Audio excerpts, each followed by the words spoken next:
Alors, cher Père Dawan, bonjour ou bonsoir, j'ai envie de dire bonjour, en fonction du jour ou de la nuit. Euh, le virus nous retient à la maison, voilà, par sécurité, par demande de certains ou certaines. Donc, je n'ai pas fait cours ce soir, on va voir comment les choses évoluent, mais je voulais quand même vous proposer en vidéo privée une étude. Alors je vais me référer au livre que vous avez, qui est un peu le résumé de tous les cours, de ce qu'il faut connaître pour passer le Beddin, en plus de la lecture. N'oubliez pas, travaillez votre lecture au moins 2 ou 3 fois par semaine, si ce n'est tous les jours, 5-10 minutes. Alors, dans ce livre, je vais prendre le chapitre 3, qui s'appelle La tradition orale. La tradition orale, c'est-à-dire à la page 102-103. On est dans la partie la religion, pas dans la partie l'histoire, mais dans la religion.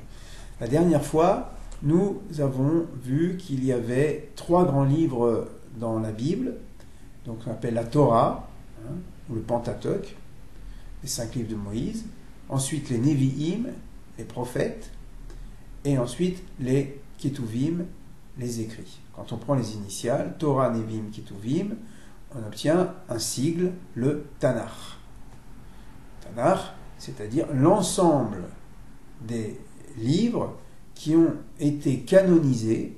Alors, canon, ça veut dire la règle, canonisé, ça veut dire reconnu par la tradition juive comme des livres inspirés, c'est-à-dire des livres prophétiques.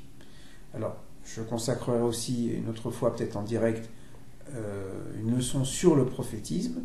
Disons que dans la tradition religieuse d'Israël, on considère que Dieu communique aux hommes une parole qui est un chemin de vie, une manière de vivre, et qui en général est fondée sur une éthique, c'est-à-dire sur la justice, le droit, l'amour du prochain, et d'autres vertus comme la recherche de la paix, ou la recherche de la vérité, etc. Et donc le prophétisme, c'est une inspiration à finalité morale. Donc c'est pourquoi les prophètes apparaissent dans la société biblique comme un contre-pouvoir de ceux qui ont le pouvoir, par exemple les rois, les juges, les prêtres, ou l'aristocratie, quand les uns et les autres abusent de leur pouvoir. Donc le prophétisme, toujours lié à une dimension, on pourrait dire, politique. Alors les prophètes, ce n'est pas des augures, ils ne lisent pas dans le mar de café, ils ne connaissent pas l'avenir, ils voient d'une certaine manière un monde idéal, et à partir de ce monde idéal, qui est un monde de paix, de fraternité, eh bien, ils disent leur oracle, leur discours, mais les prophètes sont d'abord des hommes, il peut aussi y avoir des femmes, des prophétesses, qui interpellent les contemporains pour améliorer leur conduite et réaliser la volonté de Dieu sur la terre, c'est-à-dire construire le sanctuaire de Dieu ou le monde fraternel, le monde de la paix. Voilà, et ça dépend des uns et des autres. Ça, c'était pour un petit peu le rappel sur le Tanakh, donc le sigle qui veut dire la Bible hébraïque, que l'Église appelait l'Ancien Testament. Et je voudrais maintenant parler de la tradition orale. Alors, je vais commencer ce soir une partie, et puis ensuite, si Dieu veut, quand on se reverra, on continuera. Alors, tradition orale. La première chose que je dois vous dire, c'est que à l'époque du Deuxième Temple, donc entre le 5e siècle avant l'ère chrétienne jusqu'à la destruction du Temple, c'est-à-dire plus 70, il y avait plusieurs courants de judaïsme. Ne pensez pas, ne croyez pas que le judaïsme, à un moment donné, a été monolithique. Non. Il y a toujours eu différentes tendances dans le judaïsme depuis les temps les plus reculés. Ne serait-ce que, par exemple, quand la Torah nous dit qu'il y avait 12 tribus, c'est-à-dire 12 manières, en quelque sorte, d'être Israël. Il n'y avait pas une seule manière. Donc, la manière de Réhouven, la tribu de Réhouven, n'était pas celle de Simon, qui n'était pas celle de Judas, etc. Donc chacun avait son rapport à Dieu. Donc on n'a pas une société monolithique, on a plutôt une fédération, comme on dirait les États-Unis. Et donc différentes manières d'être homme, différentes manières d'être homme hébreu, et de se relier à Dieu. D'ailleurs, Dieu lui-même, lorsqu'il se présente, il dit « Je suis le Dieu d'Abraham, le Dieu d'Isaac, le Dieu de Jacob ». Ça veut dire que Abraham est différent d'Isaac, qui est différent de Jacob, qui est différent d'Abraham et d'Isaac. Donc, on voit qu'il y a cette pluralité qui est très importante dans la tradition juive, qu'on essaie toujours de maintenir la pluralité contre une uniformité, contre une seule manière de croire ou de penser. Non, on peut avoir des approches différentes de Dieu, de la pratique religieuse. Et voilà, aujourd'hui, le judaïsme contemporain, il y a des juifs religieux, des non-religieux, même dans les religieux, il y a des très orthodoxes, modernes orthodoxes, libéraux, conservatifs, réformes, etc. Et même dans le monde orthodoxe, il y a les lituaniens, il y a les chassidim, et même dans le chassidisme, vous trouverez aussi des Lubavitch et des Braslav et des Belzer et des Baber, etc. Donc, c'est très varié. Le judaïsme est une religion de la pluralité. Et comme il n'y a pas une autorité centrale, comme par exemple le pape, donc ça donne la possibilité d'avoir différentes expressions du judaïsme. Mais un élément important qui va permettre justement ce développement d'un judaïsme pluriel, c'est le fait que, à l'époque du Deuxième Temple, on a émis l'idée qu'il y avait une tradition orale ou une Torah orale. Alors, cette Torah orale, qu'on appelle en hébreu Torah Shebe Alpé, la Torah qui est sur P, la bouche, la Torah sur la bouche, donc orale, eh bien, ne faisait pas l'unanimité. Il y avait des courants du judaïsme, comme par exemple les Sadducéens ou les Samaritains, qui ne croyaient pas dans une tradition orale, ils croyaient que la Torah écrite, ce qui a marqué, et pas plus. Et notamment les rabbins, ce qu'on va appeler les rabbins, les rabbis, ou les pharisiens, les maîtres d'Israël, considéraient qu'il y avait une tradition orale. Alors, comment comprendre cela? Dans le monde orthodoxe, on va vous dire que Dieu a transmis à Moïse non seulement la Torah écrite, c'est-à-dire les 10 commandements d'abord gravés sur la pierre, et aussi le Sefer Torah que Moïse a écrit sous la dictée de Dieu, mais aussi qu'il lui a donné l'interprétation de tous ces textes, donc la tradition orale. Alors ça peut se comprendre pour des aspects très concrets. Par exemple, il est dit dans le livre des Nombres qu'il faut mettre des franges rituelles, qu'on appelle les tzitzit, au coin des vêtements. Mais à la fin du Sefer Torah, il n'est pas mentionné comment on doit faire ces tzitzit. Donc on n'a pas de mode d'emploi. Donc on peut penser que tout ce qui était rituel concret, eh bien, était transmis oralement dans les modalités d'exécution. Comment on faisait les tzitzit, comment on faisait les téphilines, les boîtiers qu'on met sur le bras et sur la tête, comment on écrit la mezouza, comment on doit la poser, comment on faisait le sacrifice, comment on faisait la circoncision. Tout ça, c'est pas mentionné. On dit simplement Abraham a fait la circoncision de son fils lorsqu'il avait 8 jours, mais de quelle manière? Ça, on ne dit pas. Donc, on voit qu'il y a une nécessité, lorsqu'on lit le texte, qu'il y ait une tradition orale. Donc, dans le monde orthodoxe, on dit Moïse a reçu la Torah écrite et aussi tous les commentaires. Donc, d'une certaine manière, il aurait reçu ce qu'on va appeler le Talmud. Le Talmud, c'est la tradition orale qui est mise par écrit. Ça, c'est l'approche, on va dire, orthodoxe. L'approche libérale est différente.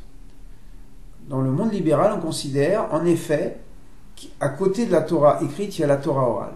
Mais la Torah orale, ce n'est pas que Dieu a enseigné à Moïse comment on devait ouvrir le frigidaire ou allumer ou ne pas allumer l'électricité le Shabbat, parce que ça n'existait pas. Mais ce que Dieu a donné à Moïse, c'est un acte de foi, bien sûr, c'est pas clairement dans le texte, c'est un acte de foi, eh bien, que Dieu a donné à Moïse la possibilité d'interpréter la Torah. C'est ça ce que dans la tradition libérale on appelle la Torah orale. Vous voyez la différence? C'est-à-dire que pour les rabbins disons de la tradition orthodoxe, on va dire Dieu a donné tous les détails. Il y a des textes qui vont dans ce sens, et toutes les questions qu'un disciple de sage va demander à son maître, déjà Moïse l'avait demandé à Dieu au mont Sinaï. Donc même les mêmes détails de l'électricité, du réfrigérateur, ou tel, de la PMA, ou je ne sais pas, tout avait été donné par Dieu à Moïse. Le judaïsme libéral, il est moins mythique, si vous voulez, moins légendaire. On considère simplement que Dieu a donné la possibilité d'interpréter la Torah. Et ça, c'est très important. Ça veut donc dire que cette Torah, elle nous appartient, à nous les hommes. Et donc, c'est à nous de l'orienter d'une manière ou d'une autre. Conséquemment, c'est la question de l'évolution de la loi ou de l'adaptation de la loi. Dans le monde orthodoxe, pratiquant, on ne peut pas faire évoluer la loi, ce qu'on appelle la halacha, halacha, en un seul mot. Ça veut dire la démarche religieuse. On peut utiliser les outils de la technologie. Par exemple, on peut mettre une minuterie pour allumer la synagogue, éteindre la synagogue, allumer la lumière à la maison, l'éteindre, etc.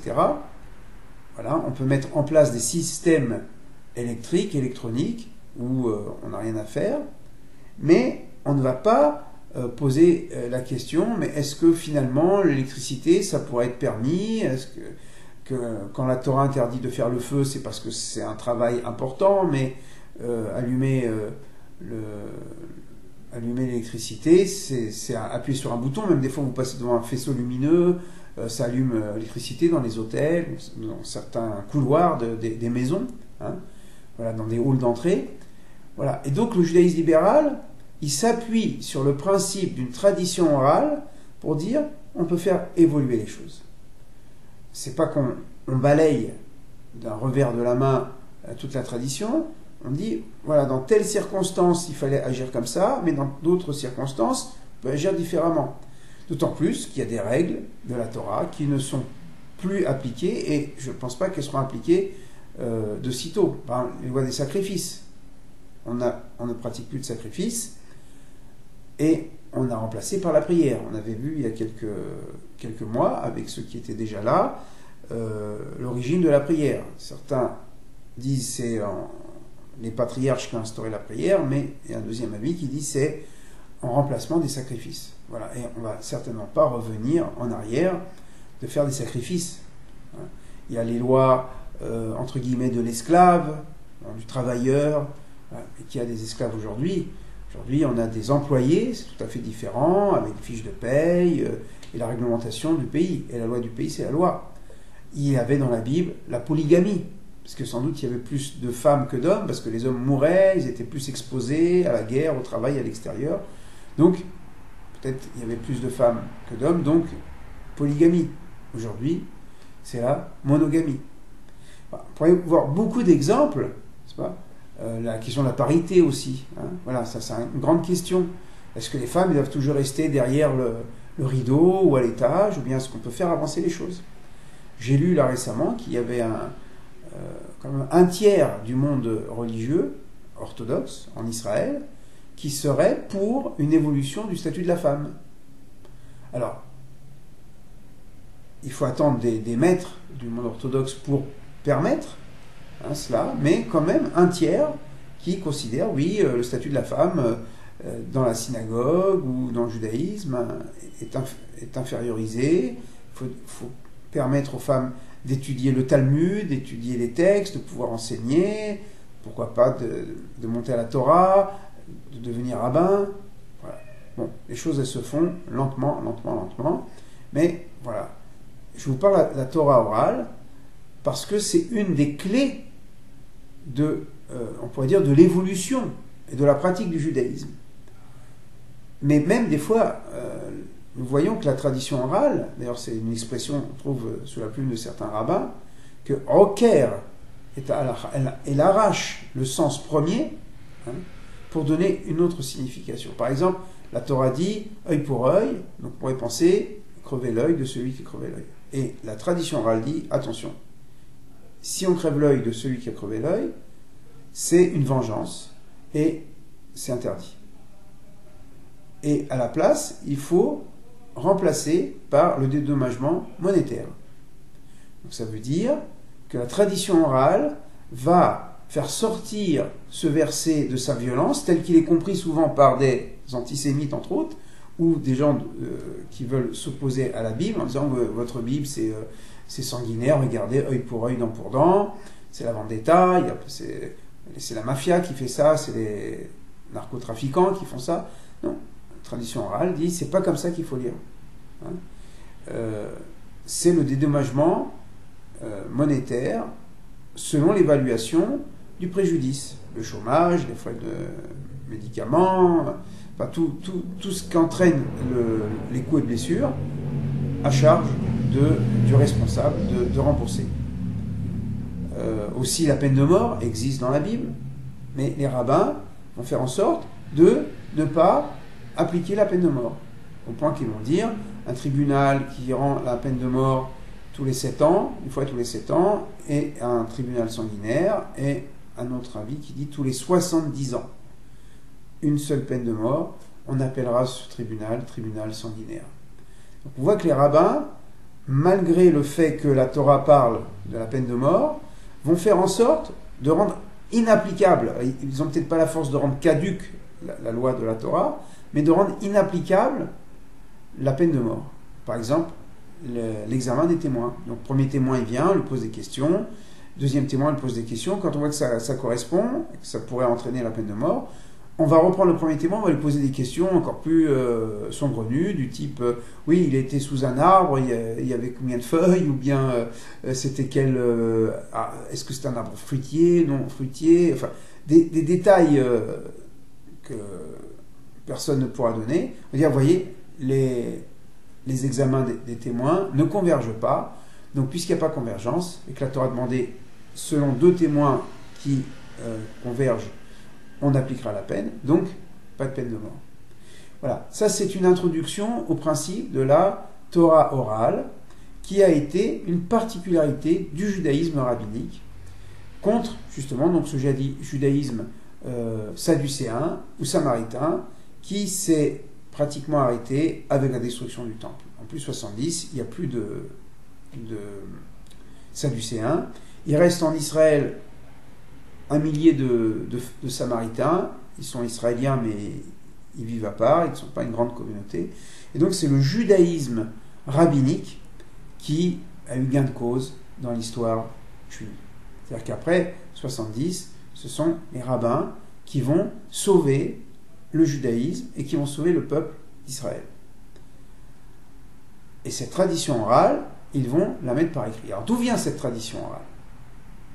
Est-ce que vraiment Moïse a tout reçu au Mont Sinaï?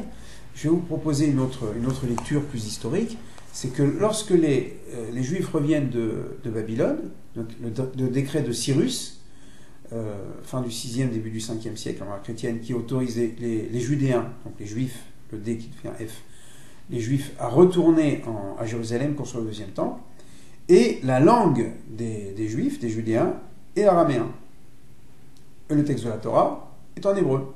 Hormis le texte de Daniel, une partie du texte du prophète Daniel qui est en araméen, sinon toute la Bible est en hébreu. Le problème, c'est que les Judéens ne comprennent plus l'hébreu puisqu'ils ont appris à parler l'araméen. C'est comme aujourd'hui, vous avez beaucoup de Juifs qui vont à la synagogue, ils lisent très bien hébreu, mais c'est pas dit qu'ils comprennent l'hébreu. Parce qu'ils ont travaillé leur lecture, mais pas leur traduction. Alors qu'est-ce qu'on fait? On traduit la Torah en araméen. Et donc, il y avait le rôle de ce qu'on appelle un Meturgeman. Ça donnait Torjman en français, il y a un nom de famille.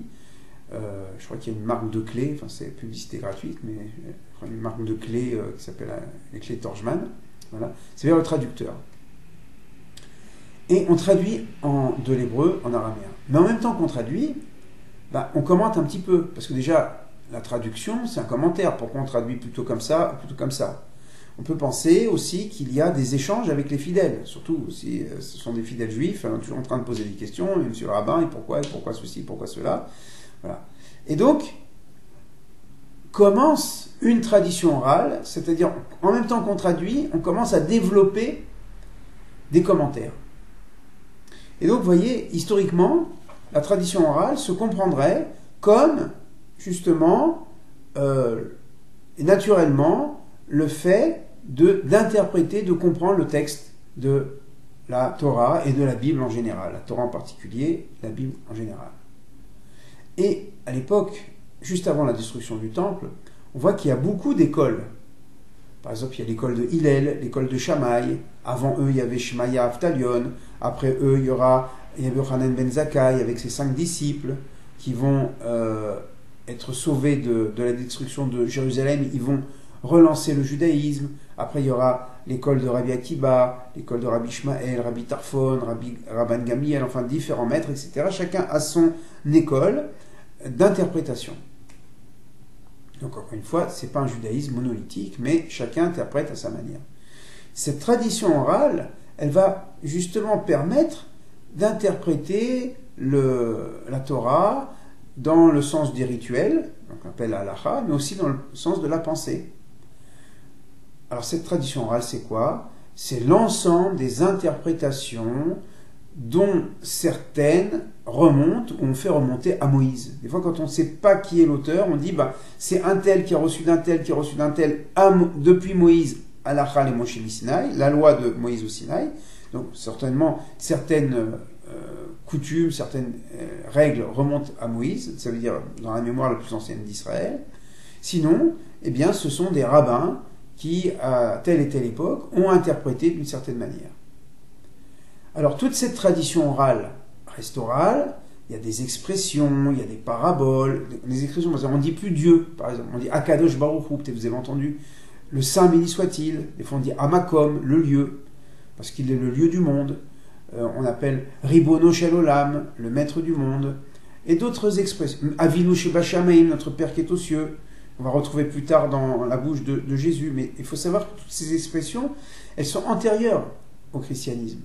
C'est-à-dire que petit à petit s'élabore tout un vocabulaire, une expression, des commentaires qui sont transmis de maître à élève de façon orale. Peut-être on prenait quelques petites notes, sans plus. Et dans une civilisation de l'oralité, la mémoire est très développée. Nous, notre génération est une génération appauvrie en mémoire, parce que la mémoire, c'est la mémoire de l'ordinateur, la mémoire, c'est la mémoire de la calculette. Vous savez, remonter 2 générations, nos grands-parents, ils calculaient de tête à toute vitesse. Mon père calculait très rapidement. Moi, je me souviens, un vieux boucher cachère du quartier, il avait comme ça une liste il y avait le merguez, les escalopes, le veau, etc. Et les boulettes. Et ça faisait une sacrée liste. 3, je retiens 2, 5, je retiens 240 francs. Chère Madame Cohen. Voilà. Donc, une civilisation de l'oralité, c'est une civilisation de la mémoire. Sinon, on perd la mémoire, et c'est dans la mémoire, elle est justement, comme on dit, un ordinateur avec plus ou moins de mémoire. Et donc, il y a un ensemble de commentaires, de traditions extrêmement importantes, étoffées. Et qu'est-ce qui va se passer en 70? La destruction du temple par Titus, général romain, et là, c'est le traumatisme, deuxième traumatisme, après la destruction du premier temple en moins 586. Il ne va rester que le mur, le kotel, le mur dit des lamentations, le mur occidental. Qui va sauver le judaïsme? Parce que le judaïsme, il est encore en crise, peut-être il va disparaître. Il va s'assimiler à la culture romaine, par exemple. Eh bien, ce sont les rabbins, les rabbis. Donc, le titre rabbi, ça veut dire mon beaucoup. Rab, ça veut dire beaucoup. Comme on dit, je veux du rab. J'en veux plus. Donc, rabbi, c'est mon beaucoup. C'est celui qui a le savoir. Et ces maîtres vont se rassembler pour essayer de sauver cette tradition orale. Alors, la première chose qu'ils vont faire, c'est canoniser la Torah. Enfin, canoniser la Bible, dont on a parlé la dernière fois. C'est-à-dire le concile de Yavne, au début du IIe siècle, donc autour de 110, voilà, avant la deuxième grande révolte contre Rome. Ils vont dire, voilà, tel texte est considéré comme inspiré, celui-ci, non, celui-là, non. Celui-là, il y a un débat, oui, non, oui, finalement, ou non, finalement. Et ils vont dire, voilà, c'est ça. Donc, qu'est-ce que c'est que la Bible? Voilà une définition. La Bible, C'est l'ensemble des livres qui ont été reconnus, inspirés par les rabbins à l'époque, après la destruction du temple, voilà, au début du IIe siècle de l'ère chrétienne. Alors, cette tradition écrite étant maintenant canonisée, donc on a la Bible hébraïque. Alors avant c'était quoi? Avant c'était des rouleaux, et puis on allait chercher tel rouleau, le rouleau d'Ésaïe, ou tel rouleau, etc. Et puis à un moment donné, on dit, bon voilà, maintenant il y a les 5 livres de Moïse, il y a les prophètes, il y a les écrits, et les autres, on appelle ça les livres extérieurs, apocryphes, à l'extérieur. Mais ça ne suffit pas.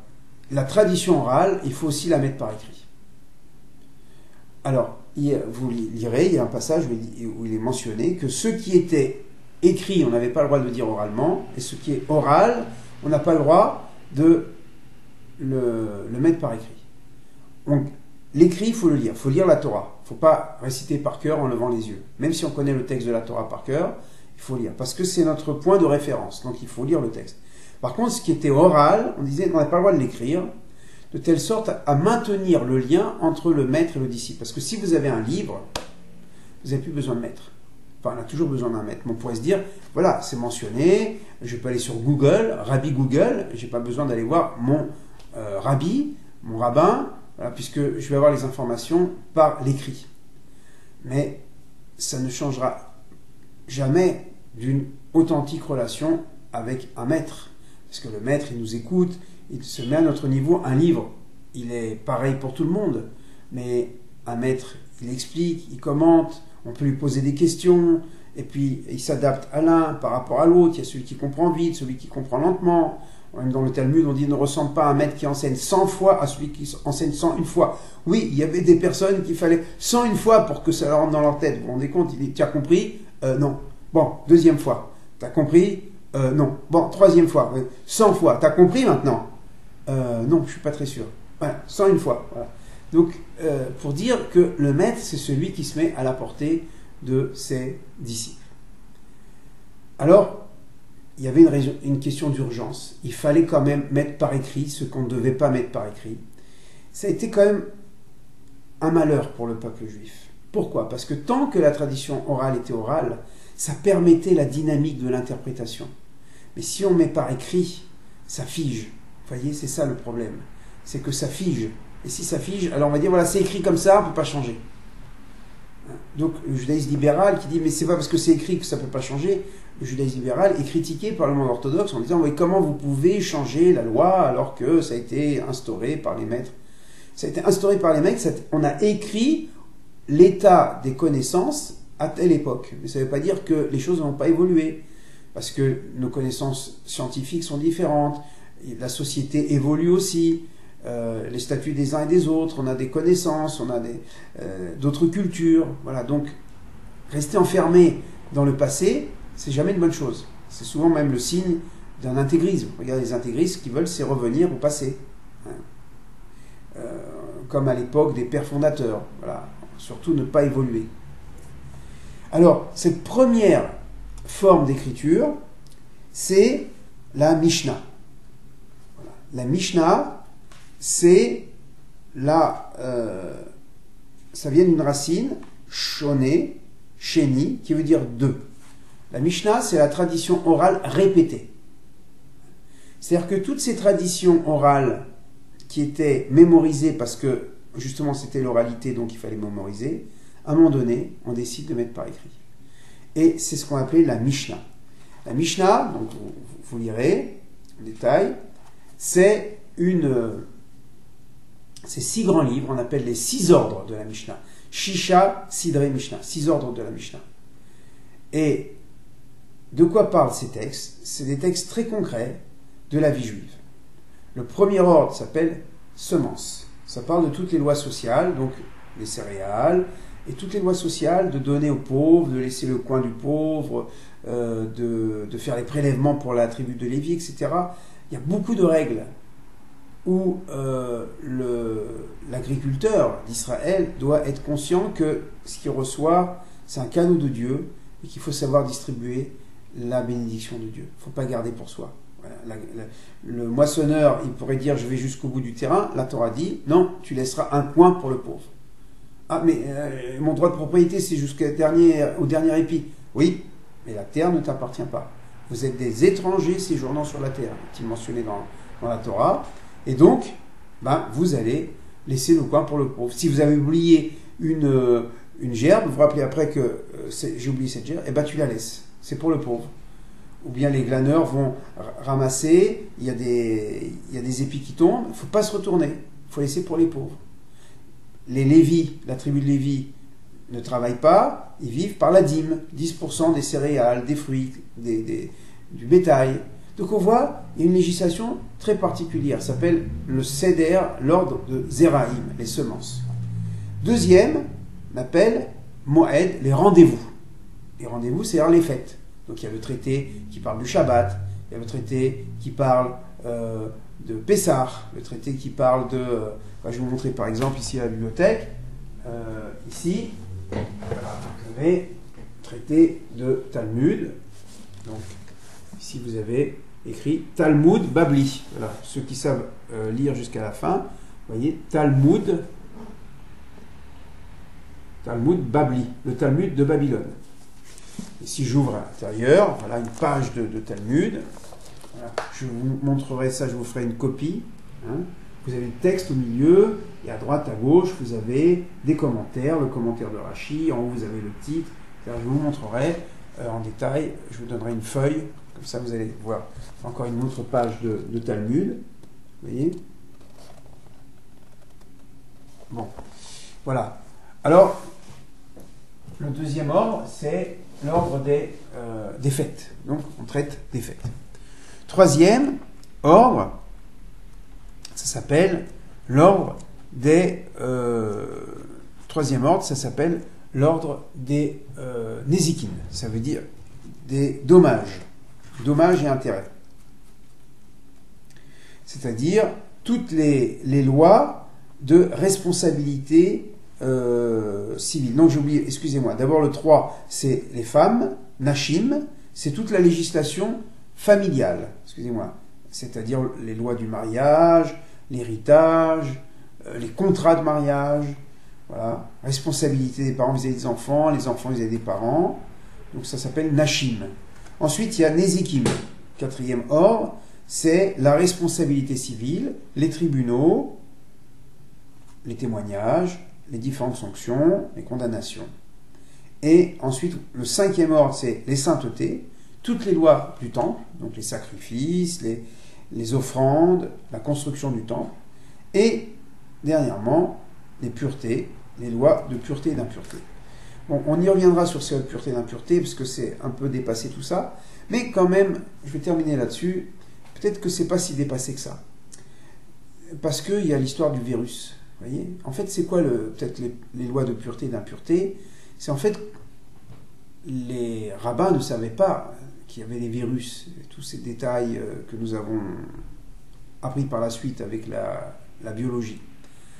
Mais au fond, ces règles que quand on est en contact avec un mort ou avec une charogne, faut se laver les mains, faut être un petit peu en quarantaine avant de reprendre la vie sociale, on a pensé que c'était pendant longtemps des règles surannées, des civilisations passées. Mais qu'est-ce qu'on fait aujourd'hui? On voit qu'il faut se laver les mains, il faut éviter trop de contacts. Quelqu'un qui a touché un cadavre, peut-être il a des traces d'un virus ou d'un microbe. Donc au fond, ce qu'on appelle pur et impur, c'est ce qu'on appelle aujourd'hui les règles de l'hygiène. Voilà. Alors comme on ne savait pas c'était quoi l'hygiène, proprement parler, on a appliqué ces règles, mais ces règles, c'était des règles de bonne santé. Voilà. Donc vous voyez, il y a 6 ordres, et vous allez me dire, mais alors, où on parle de religion dans tout ça? Parce que quand on parle des semences, donc des récoltes, on parle du mariage, on parle des tribunaux, on parle de... Mais où on parle de la religion? En fait, la religion est dans la vie. Il n'y a pas le temps de la religion quand je vais à la synagogue, et puis après, c'est la vie profane. Toute vie profane est un espace de sanctification, ça veut dire rencontre avec Dieu. On peut dire c'est un rendez-vous avec Dieu. la conscience religieuse, elle est tout le temps en rendez-vous avec Dieu. Quand on va manger, faire une bénédiction, on va acheter telle nourriture plutôt que telle autre. Bien sûr, il y a les fêtes, ça c'est plus caractéristique de la vie religieuse, mais quand on éduque les enfants, voilà, quand même on réjouit sa femme, on dit c'est une mitzvah, le mari qui réjouit sa femme, ou la femme qui rend heureux son mari, voilà.